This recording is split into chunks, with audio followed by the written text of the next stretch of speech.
Hi, Tom Cole, the coach for Steve Taylor Community Connection, and on my far, far left is our incredible boss, Mr. Steve Taylor. And Steve and I are very fortunate to have in the studio today a tremendous young lady who's doing remarkable things in our school environment and our school community, Samantha Boyle. Samantha, it's so great to have you here. Thank you for having me. Tom Noe was telling me the technical term is campaign for kindness. Mm-hmm.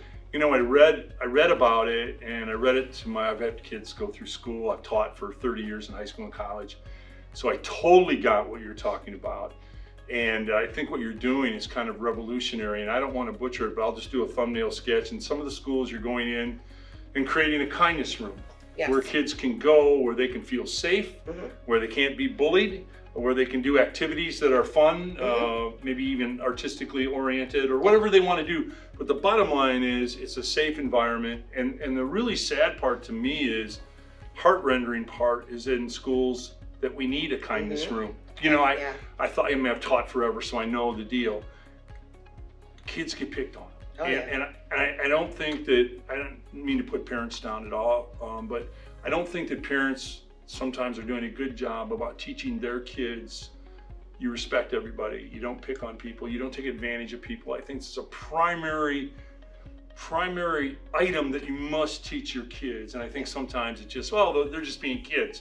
No, they're not just being kids. Right. And the damage they're doing to a youngster is horrible. So I probably butchered this a little bit. No, but tell us about the kindness room. Well, it all started. Or how it started. It all started July 31st of 2017. I have 3 children. My oldest was 14 at the time. His name was Luken, who the campaign is named after. Yes. I got a call from a concerned parent. Classmates were bullying each other severely, and one of the classmates stood up and let it be known that Luken was the target of a catfishing, which one of his best friends created a fake profile pretending to be a 13-year-old girl. Okay. Carried on a relationship with Luken under those false pretenses and actually manipulated him into sending some inappropriate pictures. Okay. Which was really out of character for Luke because he was a rule follower. Gotcha. But essentially he was exploited. So I find out, I go talk to Luke thinking he has to know since I'm his mom finding out. Yes. And he found out from me that there was no 13-year-old, that there's these pictures out here. It was actually a good friend of his that he grew up with, a young man. And that's when things he couldn't understand why someone would do that to him, because Luke was a really, really kind-hearted, empathetic, kind of an old soul. He really never did anything mean to anyone. He was just that kid that was always complimenting his friends, always spreading joy and light and love and including people who were left out. And he was just that guy. So he could not fathom why someone would do something so cruel to him. You know, I had the talk with him about internet safety and you know better and all the things, and we were fine. He seemed to settle down. We left for a half hour and came back. My other 2 kids and I left the house, so he was home alone. We came back and my daughter, who was 9 years old at the time, had found him in his bedroom. He committed suicide. Oh my God, I'm so sorry. Yeah, oh so there was no real warning signs. It was like this awful nightmare of circumstances that came together, and Luke made a very impulsive decision to do what he did. But there was a news story that came out, one of the local news channels, like the day after he died. Yes. And it was 14-year-old takes his life due to being cyberbullied. And all these people started reaching out to me and saying, thank you for being open and honest about what happened, because now my daughter told me she's suicidal. My son told me he's a bully. So there was this huge outpouring of just parents that were needing validation, needing someone to say, like, this isn't okay. We need to do something about this. So literally while I was writing his obituary, we created the Campaign for Kindness in his name. And I didn't know exactly what it was going to be or what we were going to do. But I know in those darkest moments with finding my son and trying to resuscitate him and those horrible images, I would pray that something else be put there in my mind, because I can't go there right now. I have to get through this. And I would just see myself sharing his story with kids, with whoever would listen, really. And that's when 3 months later, I was in front of 150 high school students sharing his story. Wow. And the outpouring was amazing. And now we're putting kindness rooms in schools, and it's just grown in the last almost 8 years. Well, you're a very extremely brave young lady. Thank you. And I always believe, out of a horrible tragedy that you and your family have experienced, part of the healing part of it, and I don't know if you ever really totally heal. No. You know, we lost our son, and Okay. so I understand that. Right. But the healing part is reaching out and helping others, and if you can do that, there is a healing that comes with that. Sure. And I'll get out of your way and let Steve in here, but I have one last thing.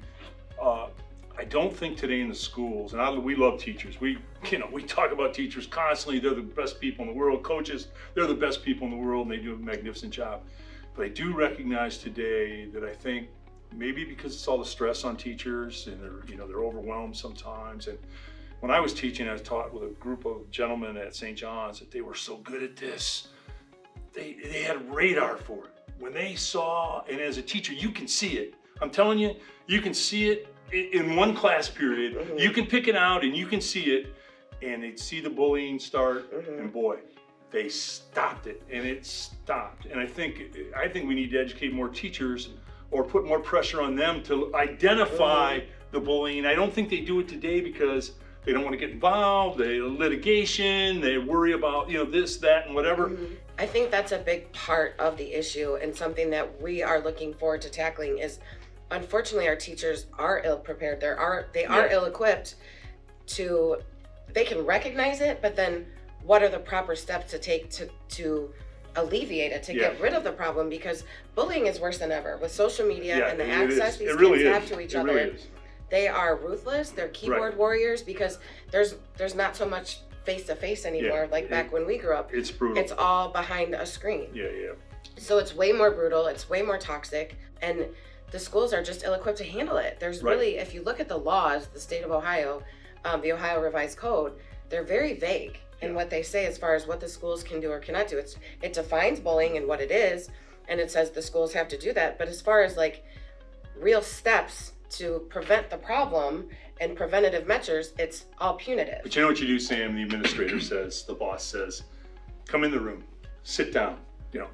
It stops today. That's how it has to be done. And that's why we put these kindness rooms in, because it offers a space that, and not only is it just a room, but I go in and I share Luken's story and we talk about suicide and bullying and the effects and how their words really do affect each other. And it's become life or death because kids 9, 10, 11 years old are committing suicide from being bullied. That's the only reason. Because they're being tormented every single day. And it gets to be too much, and these kids throw around suicide like it's a joke. They tell each other, just go kill yourself. Just so we talk about that when I go into these schools. We tackle these things that I think the administration is afraid to, because I've experienced it, so it becomes personal. We put pictures of Luke up behind us.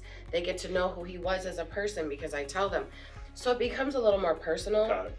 And hopefully then when we put a room in the school, it becomes kind of an inspiring space where kids want this. They want an outlet that's teaching them what to do instead of what not to do. Because they've been told since preschool. Don't do this, don't be a bully, don't be mean, don't hit, don't. But what can they do instead? That's where we come in. And we're trying to teach them that little bit of a thought process change, that empathy, to trigger those kind of emotions instead of just that reactive retaliation and perpetuating the cycle.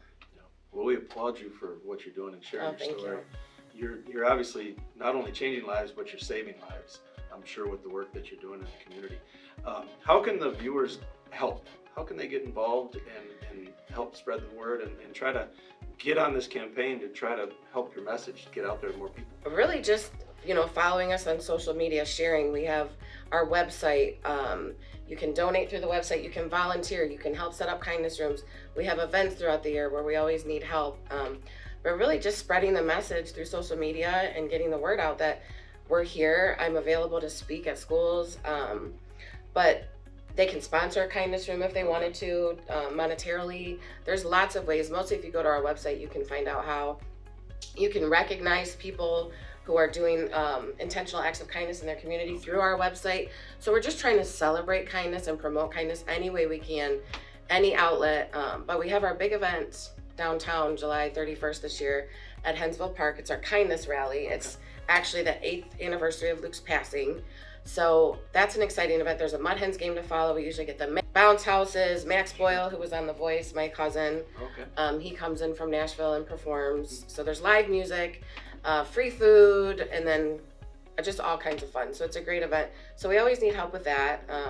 But really, if you just go to Luken, Luken for kindness.org, that has all the info you need on how you can donate or get involved, set up a kindness room, all that good stuff. Yeah. I think what you're doing is so important too about the kindness, just that word kindness. And Yeah. I think Tom touched on it. You know, we don't see that like we did, you know, even when we were growing up. Right. Right. Social media has made it so much more accessible, I think, like you said, behind the screen, to be that keyboard warrior and say things and not have any repercussions for your actions. Sure. Who was it? I think it was it Mike Tyson that said something about about you can say all this stuff behind the scenes, but Yeah. don't say it to my face. Right. Right. Like, and so Yeah. it's so much easier today for people just to get away with saying some of these things, and it's Right. awful. So what you're doing is obviously educating the community, and you're helping so many people. So we appreciate all you do. Thank you. And I think a lot of us take that word for granted, kindness. Yes. And when we first started this, one of our board members said, we have a lot of students, a lot of young people that experience zero kindness in their homes.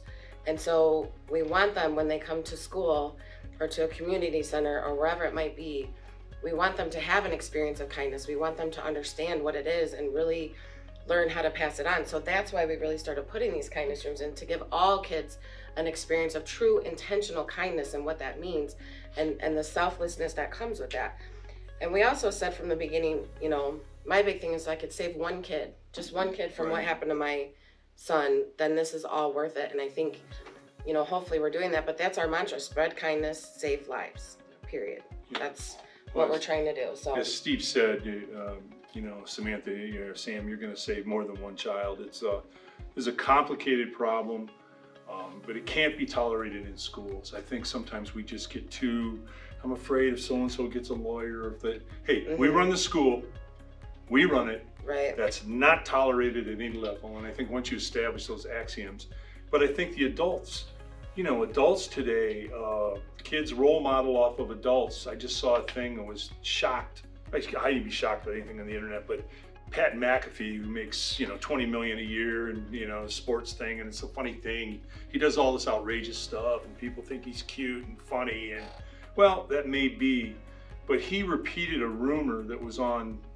Facebook. He did it on air with his 20 million viewers, of a college girl, beautiful college girl, he said was having a relationship with her boyfriend's dad. 20 million people. This kid didn't do anything to anybody. Right. She got millions of texts calling her names that you couldn't even believe, destroyed her, and for what? What is the rationale for doing that? There is none. Be an adult. I don't care how much money you make. You can have class and you can be an adult, and that is not having class, and that is not being an adult. And I think us adults need to do a better job, Yes. of showing kindness and respect to other people. But you are leading by a great example. We're so Thank you. proud of you. Thank you. And I appreciate never that. speak for the boss because he's a genius, but I have a feeling that he might want to sponsor one of your kindness rooms. I will not say no to that. I just have, We would love that. I just have a feeling, and Tom may have already taken care of that. I don't know, but it's certainly Sam, an honor to have you here. Thank you so much. Yeah, thanks for having me. Really appreciate it. Tom Cole, the coach for Steve Taylor Community Connection.